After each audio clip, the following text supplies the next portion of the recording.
उत्तर प्रदेश की राजधानी लखनऊ में कांग्रेस के प्रदेश अध्यक्ष अजय राय ने प्रेस कॉन्फ्रेंस कर आगामी शिक्षक और स्नातक विधान परिषद चुनाव को लेकर पार्टी की रणनीति स्पष्ट की।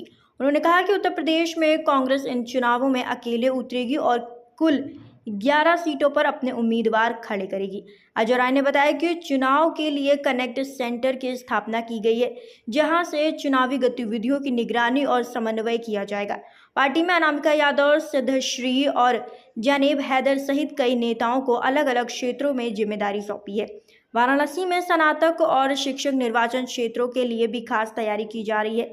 उन्होंने कहा कि कांग्रेस विधान परिषद में शिक्षकों और शिक्षा से जुड़ी समस्याओं को मजबूती से उठाएगी।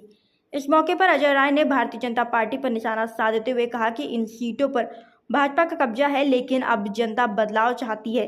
प्रेस कॉन्फ्रेंस के दौरान अजय राय ने हाल ही में वाराणसी में वकील की हत्या का भी मुद्दा उठाया और बताया कि उन्होंने इस पर प्रधानमंत्री को पत्र लिखकर अपनी चिंता जताई है। उन्होंने कहा कि वारदात के बाद भी पुलिस की कार्यशैली में कोई बदलाव नहीं आया है। स्वास्थ्य सेवाओं को लेकर उन्होंने दावा किया कि गोरखपुर सहित उत्तर प्रदेश के 13 जिलों में ड्रग इंस्पेक्टर नहीं है, जिससे नकली सिरप बेचे जा रहे हैं और बच्चों की जान खतरे में पड़ रही है। बसपा प्रमुख मायावती पर भी अजय राय ने हमला बोलते हुए कहा कि 18 साल बाद काशीराम जी की पुण्यतिथि मनाकर भाजपा की कृपा से राजनीति की जा रही है। बिहार चुनाव को प्रभावित करने के लिए भाजपा ने मायावती को मोहरा बनाया है ताकि दलितों को भ्रमित किया जा सके।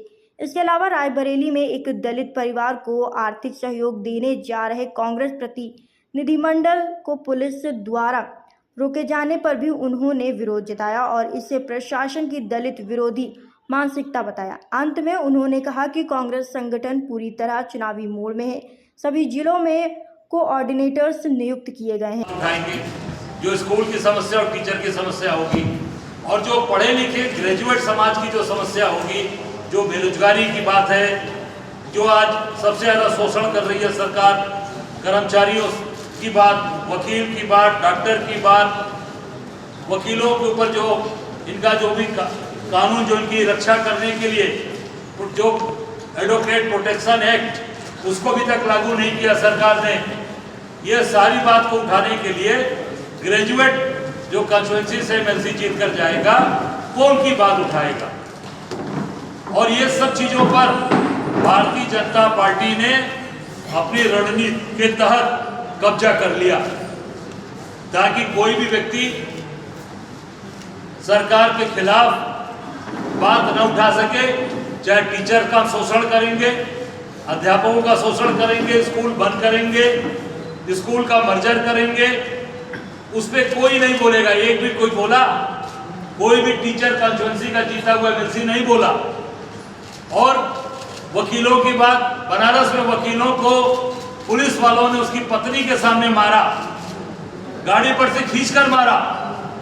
एक भी वहां का ग्रेजुएट का जो एमएलसी था एक शब्द तक नहीं बोलने गए, और न वकीलों की बात उठाई, न वकीलों के बीच में गए। डर के मारे नहीं गए होंगे। बनारस की बात कर रहा हूं।